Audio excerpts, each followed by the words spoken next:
Bonjour à tous. Comme je le fais assez régulièrement, j'aimerais en ce 14 août 2025 faire un point sur les 15 premiers jours, les 15 derniers jours du mois d'août. En effet, j'ai plusieurs dossiers, plusieurs formations en cours et j'aimerais insister par ordre de priorité sur certaines d'entre elles. Tout d'abord, il y a le dépôt des mémoires pour le DEC qui sont le dépôt sont prévus pour le 1er septembre. Je suis actuellement en train de relire de nombreux mémoires à raison de 30 minutes pour 10 pages. Donc j'ai encore quelques mémoires qui sont arrivées aux pages 55. Donc vous imaginez le nombre d'heures qu'il me reste d'ici le 1er septembre. Ça, c'est le premier point. Donc j'ai pour habitude de relire tous les mémoires de A à Z, de corriger certaines expressions, d'ajouter ou de proposer certaines modifications, par exemple des focus toutes les 10 pages pour rendre votre mémoire plus attrayante pour les lecteurs et les examinateurs. J'aimerais aussi dire que un mémoire sera bien sûr euh, poursuivi après le dépôt du mémoire par une intense campagne de soutenance d'essai. C'est-à-dire que pour chacun de mes candidats pour lesquels j'ai bien sûr travaillé le mémoire, je connais ce mémoire. Donc je fais une proposition d'exposé de 10 minutes pour chacun d'eux. Ça, c'est déjà un premier point. C'est la première réunion que je fais un dimanche matin de septembre pour un des premiers dimanches de septembre pour présenter ma façon de travailler et de prendre quelques candidats et de faire leur exposé. J'explique le plan d'une soutenance, etc., etc. Ensuite, les candidats au mémoire, ils ont là une proposition de rendez-vous individuel qui va du lundi au vendredi avec là, en dehors des vacances juillet-août, avec des possibilités de rencontres dès 7 heures le matin, voire 6h30 ou 6 heures pour les gens de la Réunion avec les décalages horaires. Et ensuite, il y a le soir ou en fin d'après-midi de 16 heures à 20 heures, quelquefois un peu plus tard, à la demande de certains qui sont en décalage horaire, mais dans le sens contraire. Je prends l'exemple de la Martinique, par exemple. Ensuite, vous avez un certain nombre d'éléments importants concernant maintenant le deuxième aspect de l'urgence, ce sont les DSCG-BAE. En effet, les DSCG-BAE ont un livret 2 à déposer. Pour essayer de renforcer l'efficacité de ce livret 2 et d'apporter les éléments convaincants, j'ai donc organisé, et tout ça est à la disposition de mes auditeurs actuels, mais de mes auditeurs futurs éventuels, j'ai fait des vidéos pour les 7 UV en simulant les réponses possibles pour les lignes correspondant aux 7 référentiels, les lignes détaillées des 7 référentiels. Mais en ce qui concerne les commentaires accompagnant chacune des UV présentées, donc au maximum 7, le commentaire est traité lors d'un rendez-vous individuel avec le candidat. Et je ne fais pas le même commentaire par rapport à l'expérience du candidat dans tel ou tel UV. Pour être accompagné efficacement dans cette préparation, j'ai pris l'habitude de travailler avec les pochettes Corroy. En effet, les pochettes Corroy sont possibles pour le DSCG à la fois traditionnel et le DSCG VAE par les 5 premières UV, c'est-à-dire UV1 à UV5. En ce qui concerne l'UV6, une langue étrangère et l'économie, et l'UV7, le mémoire, je m'en occupe personnellement et les pochettes Corroy n'existent pas pour ces deux UV, du moins pour le moment. Donc, avec les pochettes Corroy, j'insiste beaucoup sur les pochettes Corroy au DSCG parce que la plupart des examinateurs du DSCG sont des professeurs de DCG et de DSCG dans les établissements privés, universitaires ou lycées adaptés aux formations DCG et DSCG. En conséquence, comme je connais grand nombre de ces formateurs, experts, etc., je sais que 90% utilisent les pochettes Corois dans le cadre de leur enseignement pour les UV du DSCG. Donc, ayant les pochettes Corois, vous avez une garantie extraordinaire pour arriver à trouver des éléments de réponse intéressants parce que la VAE se caractérise par le fait que le candidat DSCG, comme le candidat DEC, doit démontrer que l'ensemble des expériences professionnelles qu'il a vécues ou qu'il est en train de vivre correspond aux exigences de l'examen qu'il prépare. C'est-à-dire que, en ce qui concerne le DSCG, vous devez avoir des missions que vous avez décrites dans votre livret 2 qui sont du niveau du DSCG. Si vous me dites j'ai fait des rangements de factures, ça c'est pas du niveau du DSCG. Donc le DSCG, il est capable de s'occuper des aspects juridiques, des aspects économiques, des aspects de gestion, des aspects de statistiques, j'en passe et des meilleurs. Le programme du DSCG est un des programmes les plus difficiles à absorber, n'ayons pas peur des mots, parce que les examens du DSCG, contrairement au DEC, ils se passent sans documentation. Alors que pour le DEC, vous avez la possibilité, pour vos examens UV2 en particulier, révision légale et contractuelle, d'emmener toute votre documentation nécessaire.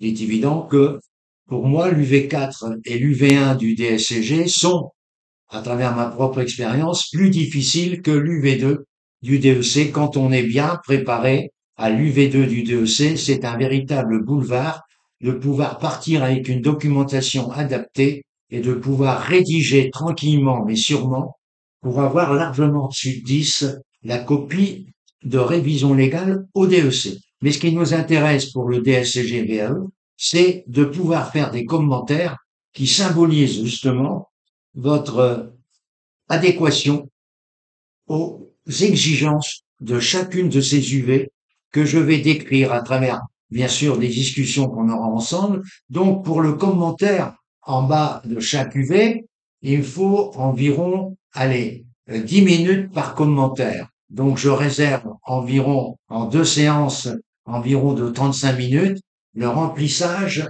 des 7 commentaires pour certains d'entre vous.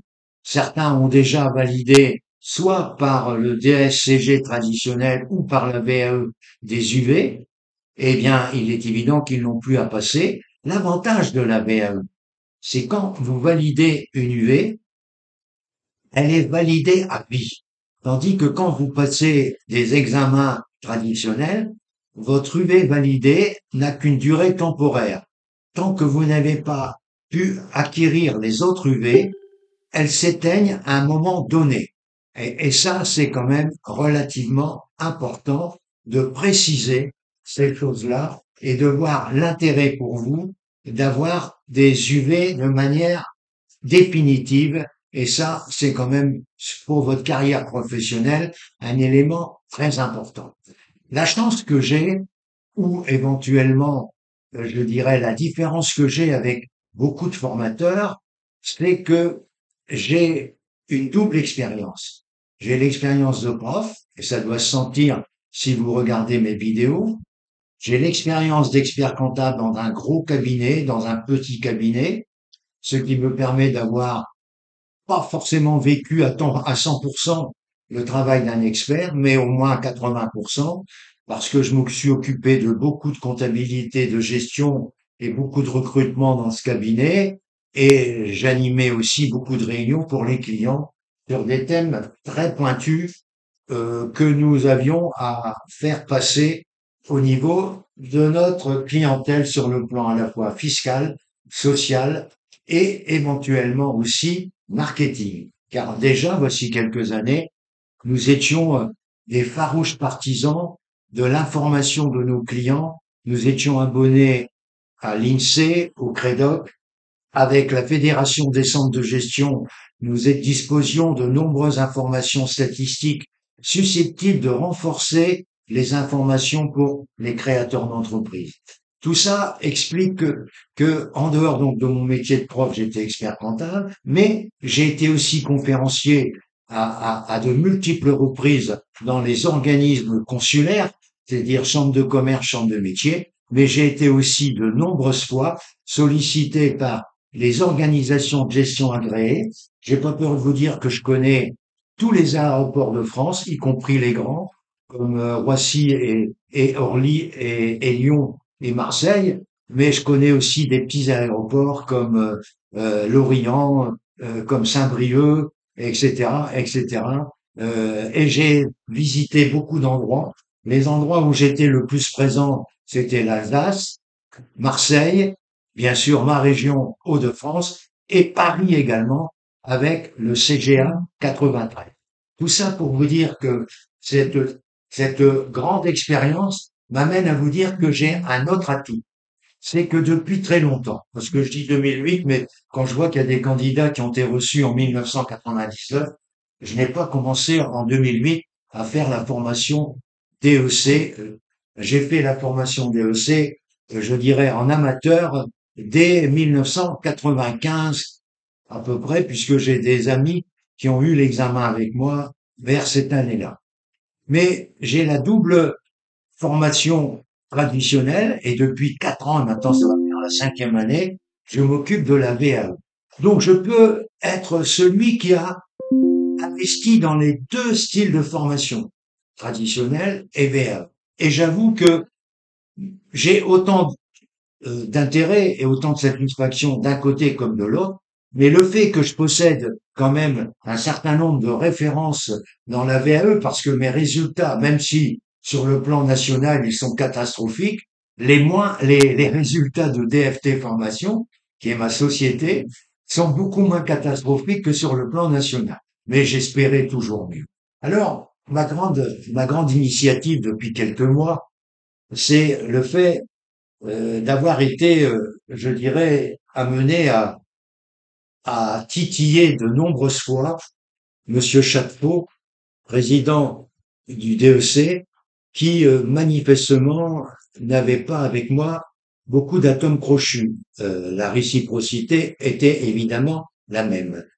Et il a cassé un certain nombre de propositions, il les a complètement, je dirais, oubliées volontairement, car pour moi, il y a une grave erreur qui a été réalisée par les jurys de DEC-VAE. Je connais moins, mais j'ai beaucoup confiance au nouveau président, Monsieur Jean-Luc Rossignol, qui, par son rapport de jury 2024, a ébloui beaucoup de personnes, dont votre serviteur. Je voudrais revenir sur le DEC-VAE et vous dire que je ne comprends pas l'approche de ces examinateurs VAE. En effet, je répète peut-être des choses que vous connaissez depuis X fois. Il est évident que pour avoir un DEC traditionnel, il faut avoir la moitié des exigences demandées aux trois épreuves. Si vous avez la moitié aux trois épreuves, vous êtes forcément diplômé DEC. Quand vous allez travailler, votre client ne va pas vous demander de satisfaire la moitié. Il va vous demander, c'est ça que je dis toujours à mes étudiants de phase finale, profitez de passer vos examens parce que c'est le seul endroit où on vous demande que la moitié des choses. À partir où vous entrez dans la vie professionnelle, ça je disais ça à mes gars de DCG, hein. Oh, ils savent très bien ce que ça veut dire. Mais aux mes gars de DCG, je leur disais, attention, là vous avez la chance, on vous demande que la moitié pour être, je dirais, admis et valider vos ressources. Mais dans la vie professionnelle, le client va pas vous demander la moitié, il va vous demander d'avoir des copies et des réponses parfaites à ses préoccupations. Alors, je crois que malheureusement, le jury des ECVAE est composé d'experts comptables, souvent quand même de bonne réputation, avec un solide passé professionnel. Je suis moins attiré par des experts comptables qui ont 40 ans et qui ça fait 12 ans ou 10 ans qu'ils travaillent. Ils n'ont pas le même, je dirais, la même expérience que ceux qui ont 30 ans d'expérience. Encore faut-il éviter que certains membres du jury très âgé soit convoqué et n'ait pas, malheureusement depuis de nombreuses années, se sont mis au courant de l'actualité. On a l'impression qu'ils sont là pour des raisons, je dirais, comme on dit, pour des raisons financières. Et j'avoue que ça m'agace un peu parce que j'ai des échos de certains étudiants qui m'ont rapporté des propos qui m'ont quand même heurté. Un membre du jury relativement grisonnant comme moi a dit à un candidat, mais vous savez, les IFRS, nous, on s'en fout, on les a jamais vus, on sait même pas ce que c'est. Alors quand on dit ça à un candidat d'un grand groupe qui passe la VAE, que le jury lui dise de telles choses, comment voulez-vous que qu'on puisse sortir de de ce passage en DEC VAE sans avoir beaucoup d'amertume et surtout une incompréhension totale par rapport au questionnement de ces examinateurs. Donc, c'est pas pour des raisons, je dirais, financières qu'on doit convoquer des gens. Alors moi, je dis toujours, et ça, c'est ma façon de voir les choses, par rapport à des experts comptables, les experts comptables qui ont de faibles retraites, ce sont des experts comptables qui ont eu des résultats relativement faibles, ce qui prouve qu'ils n'étaient pas aussi compétents que ça dans la gestion de leur cabinet. Moi, je considère qu'un bon expert comptable doit avoir accumulé de très bons résultats, que ce soit en société ou en individuel, et donc avoir une retraite satisfaisante. Si c'est pas le cas, il y a des failles dans le film.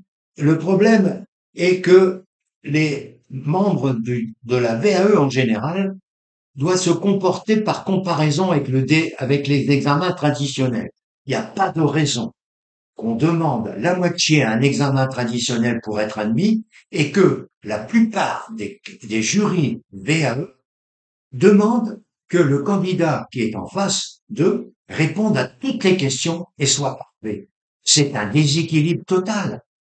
Lors de questionnements, d'échanges avec le jury, si le candidat fait une erreur, aujourd'hui, quand il fait une erreur, je considère que aujourd'hui, le jury tel qu'il a, je dirais, composé durant les 3-4 promotions, une erreur, c'était validé aucune UV. C'est vraiment absolument inadmissible. Une personne peut faire une erreur de date ou une erreur, pour autant ne pas valider ses UV. Pourquoi un DEC traditionnel peut se permettre de faire des graves erreurs et d'avoir la moyenne et d'être admis comme DEC? C'est pas normal. J'ai dit pour DEC, je pourrais dire la même chose pour le DSCG et la même chose pour le DCG. Hein, je connais bien ces trois examens puisque j'ai participé aux examens traditionnels du DCG pendant au moins, je sais pas, 25 ans, du moins depuis que ça existe, et du DECF avant, bien sûr. Et j'ai participé au DSCG traditionnel et au DSCG VAE, au DEC traditionnel, mais pour l'instant, malgré toute ma volonté, pas encore au DEC VAE. Tout ça pour vous dire que je souhaiterais que l'état d'esprit des membres d'une VAE soit en adéquation avec les exigences de l'examen traditionnel. On ne peut pas exiger de la VAE qu'il sache tout parfaitement. Ce qu'on doit exiger, c'est qu'il nous démontre qu'il possède plus de la moitié des exigences des UV qu'il présente. Et j'aimerais que cette phrase soit retenue par tous les membres d'un jury VAE. Plus de la moitié des exigences de chaque UV présenté ou UE présenté comme vous voulez. Voilà donc pour vous dire que en dehors de cette priorité réservée au DEC mémoire, au DSCG VAE, dès le mois de septembre, je vais commencer les soutenances du mémoire. Je vais commencer également à retravailler les notices des mémoires à déposer pour le début novembre afin qu'ils puissent être soutenus en mai 2026 en particulier. Et je vais réattaquer toute la préparation exposée d'une manière très importante pour les exposés DEC VAE qui auront lieu à Arcueil du 6 au 10 octobre, c'est-à-dire 5 jours comme chaque fois, avec a priori 6 commissions, 6 jurys.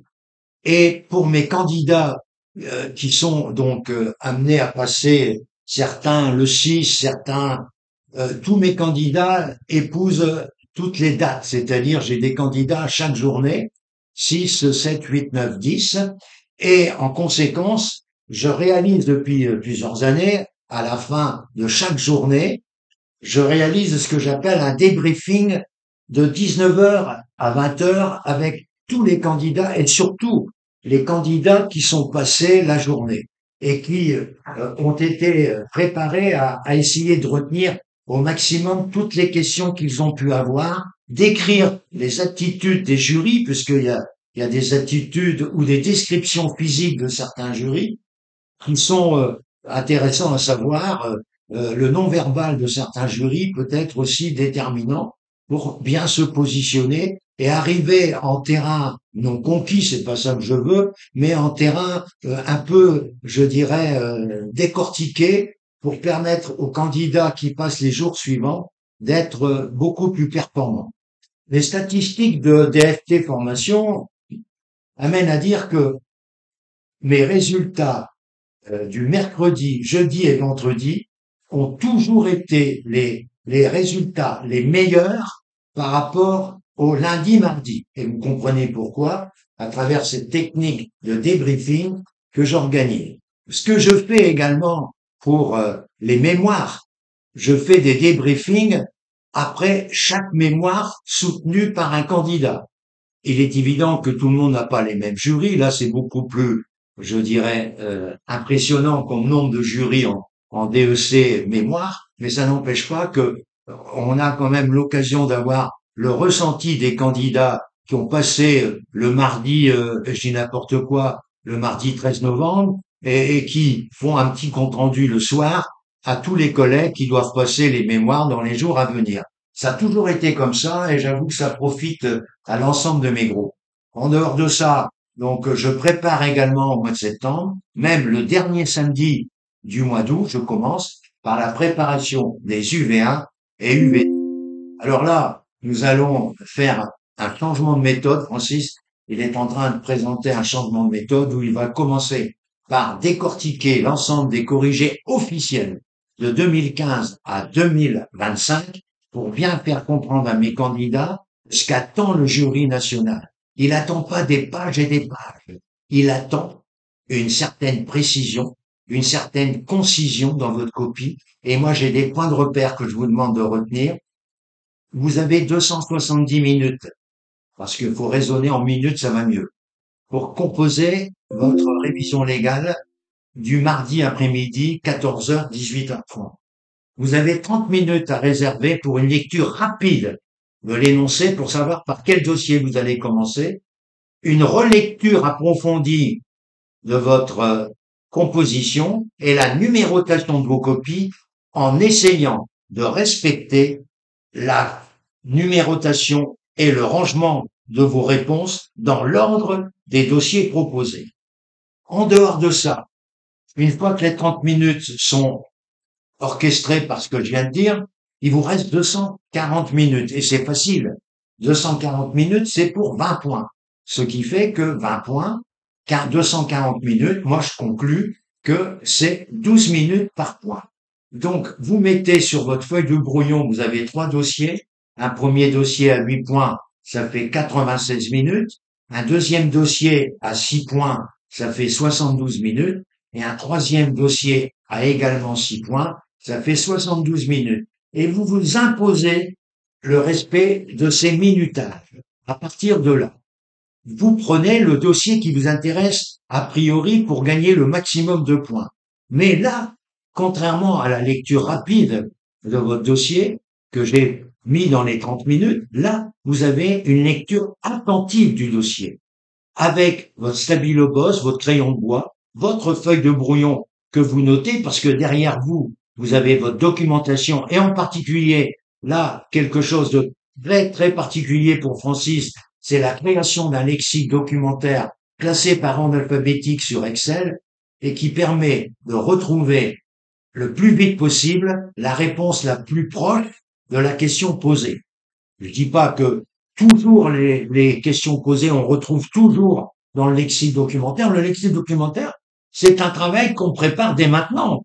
C'est-à-dire que toutes les informations que vous avez pu obtenir de vos abonnements à Francis Lefebvre, Memento, c'est pas les Memento, mais c'est les feuillets hebdomadaires social, fiscal en particulier. Il y a aussi les feuillets comptables de Francis Lefebvre, mais moi je suis également très friand de revues fiduciaires comptables, revue fiscale et sociale de la revue fiduciaire. Je suis friand, mais un friand, je dirais, très satisfait de la revue française de comptabilité. Je suis également régulièrement les informations du SIC. Je suis régulièrement les lettres gratuites données par Compta Online, mais il y a des lettres quotidiennes que je suis 11 mois sur 12, en particulier pour Actuel Expert Comptable et 12 mois sur 12 pour Actuel RH. Je suis abonné à ces deux revues quotidiennes qui me donnent des informations très concrètes et qui permettent, grâce à des articles que je trouve intéressants, de les ranger dans mon lexique documentaire. Donc un lexique documentaire, c'est la à des articles que vous classez par ordre alphabétique et qui correspondent à des points précis qui ont été posés lors de ces dernières sessions de cette épreuve ô combien crainte qui est l'UV2. Alors, Compta Online fait un boulot extraordinaire. En dehors des annales qu'il nous propose et aussi des corrigés rapides qu'il nous propose de manière indicative, il nous propose des examens de toutes les questions qui ont été posées, aussi bien pour tous les examens du DEC, écrits en particulier, comme l'UV1 et l'UV2, et de tous les examens du DSCG et du DCG. Et il met en évidence par des tableaux les fréquences des questions qui reviennent. Et ça sert pour vos révisions. Moi, je considère que Compta Online, c'est le partenaire idéal, idéal de tous les candidats aux examens menant à l'expertise comptable.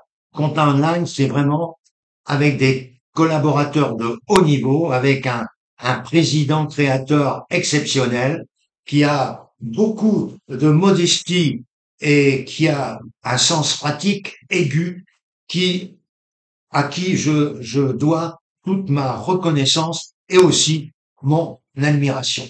Alors tout ça pour vous dire que la machine DFT repose sur mes épaules, mais sachez que DFT est un homme passionné. Passionnant, c'est pas forcément moi qui vais le dire, mais je le fais avec toute ma force, toutes mes convictions, toute mon expérience d'examinateur, puisque j'ai corrigé toutes les épreuves que j'ai actuellement en préparation. De nombreuses fois, j'étais le troisième correcteur jusqu'en 2006 pour les copies du V3 où à l'époque, quand il y avait plus de 4 points d'écart, on faisait forcément une révision avec le cadre de nos travaux. Aujourd'hui, non, c'était 2 points d'écart, j'ai une bêtise. À l'époque, c'était 2 points d'écart entre les deux correcteurs et il y avait un troisième correcteur que j'étais, en particulier le principal troisième correcteur. J'ai corrigé plusieurs centaines de copies à la fois en tant que premier correcteur ou deuxième correcteur, mais des centaines de fois avec très peu de jours pour revoir les copies des candidats qui étaient corrigés avec 2 points d'écart. Pour des raisons financières, voici quelques années, le gouvernement a considéré qu'il y avait trop d'honoraires à payer à ceux qui faisaient la troisième correction, bien que les honoraires ne sont pas trop élevés, je vous le dis tout de suite. Si vous saviez, ça se passe avec quelques euros avec une petite virgule, ça tourne autour de 4,50 par copie. Donc quand on voit qu'on passe une demi-heure pour revoir une copie quelquefois plus à 4,50, vous imaginez que c'est pas forcément ça qui vous fait gagner beaucoup d'argent. Il faut vraiment aimer son métier pour corriger des copies UV2, je vous le dis tout de suite, surtout en troisième correction. Alors c'est pas un problème alimentaire pour moi, ça n'a jamais été un problème alimentaire. Je touche du bois, bien qu'à mon âge ça devrait pu se passer, mais pour l'instant il y a malheureusement, je le répète et je le dis tel que je le pense, il y a dans les jurys des gens qui sont là pour des raisons alimentaires. Ça veut dire que leur rayonnement professionnel n'est pas très, très, très impressionnant et ils sont obligés de trouver des vacations pour arrondir le moyen de vivre un peu plus correctement. Ça, c'est un peu dommage. On ne recherche pas des examinateurs par rapport à des recherches alimentaires. On doit nommer des examinateurs par rapport à leurs compétences, par rapport à leur vécu, par rapport à leur notoriété. C'est tout ce que je demande. Alors, je pourrais encore vous parler très longtemps, ça fait déjà 30 minutes que je vous parle. Je vais vous dire combien je suis heureux de participer à ces formations. Ça me donne toujours les moyens de pouvoir rester à peu près dans le coup et de vous dire que je rappelle mon numéro, pas de téléphone, mais mon courriel, c'est Francis minuscule point tison, T-I-S-O-N, @outlook.com ou outlook.fr. Vous avez deux, au moins trois ou quatre, puisqu'au départ, j'avais fait plusieurs courriels, plusieurs adresses courriels par rapport aux formations. J'avais un courriel pour le DCG, à l'époque, ça remonte à quelques années en arrière, où je travaillais parce que tous mes cours en DCG, depuis l'an 2000 jusqu'en 2011, ont tout été enregistrés sous forme audio. Tous mes cours que je faisais en contrôle de gestion, en révision légale et en révision, pardon, unité 10 du DCG, et 11, et puis le problème des relations professionnelles, et je faisais aussi fiscalité. Donc, tous ces cours étaient en audio et tous les candidats de DCG, depuis 2000 à 2011, recevaient tous les soirs les vidéos de la journée. Donc, les vidéos, non, pas les vidéos, les audios de la journée, ce qui leur permettait de réécouter s'ils n'avaient pas bien compris un certain nombre de choses, ce qui était quand même assez bien apprécié. Ensuite, j'ai mis le paquet sur la vidéo. J'étais longtemps avec Skype. Aujourd'hui, j'essaye de me dépatouiller avec Microsoft Teams, avec beaucoup de difficultés. J'ai jamais vu autant d'incompétence dans ma vie que les personnes que j'ai eues au bout du fil de Microsoft à plusieurs reprises et qui abandonnaient à un moment donné en me disant ceci: bon, monsieur, je ne peux pas aller plus loin, je vais vous passer un ingénieur. Hein. Et l'ingénieur, il n'était pas plus compétent. À un moment donné, il répétait la même chose. Je peux pas aller plus loin, je vais vous donner la possibilité de communiquer avec un ingénieur. Ça s'est passé à différentes reprises. À un moment donné, j'ai dit non, écoutez, stop. Et vous avez vu le message que j'ai mis sur LinkedIn pour dire mon mécontentement à Microsoft. Ce que j'aimerais, c'est que ce message que j'ai mis sur LinkedIn puisse arriver à la direction de Microsoft, parce que c'est plus possible de travailler avec des personnes aussi incompétentes qui nuisent à l'image de marque de Microsoft. J'avais une grande impression que Microsoft c'était quelque chose de merveilleux, mais aujourd'hui, je dois vous dire que je suis loin, mais loin s'en faut, amené à donner une satisfaction. Alors pour l'instant, j'ai pas encore pu utiliser Teams avec vidéo, comme je le souhaite. Si certains d'entre vous qui m'écoutent savent comment passer d'un Teams entre guillemets gratuit, c'est pas tout à fait le cas, parce que on m'a fait souscrire à des abonnements qui n'ont rien à voir avec ce que je demandais. Vous imaginez encore l'incompétence des conseillers. Mais si vous pouvez m'aider de passer d'un Teams vidéo à un Teams professionnel, ben, ce serait pour moi une bonne réponse et je serais ravi d'avoir le mode d'emploi. À tous, passez une bonne fin du mois d'août, passez encore de bonnes vacances en famille, revenez en pleine forme et si vous voulez accélérer la fin de votre formation, vous savez que Francis Tison est à votre disposition. À très bientôt, merci de votre écoute et passez encore de très bons moments au mois d'août et à partir du mois de septembre sur les chapeaux de roue. À très bientôt.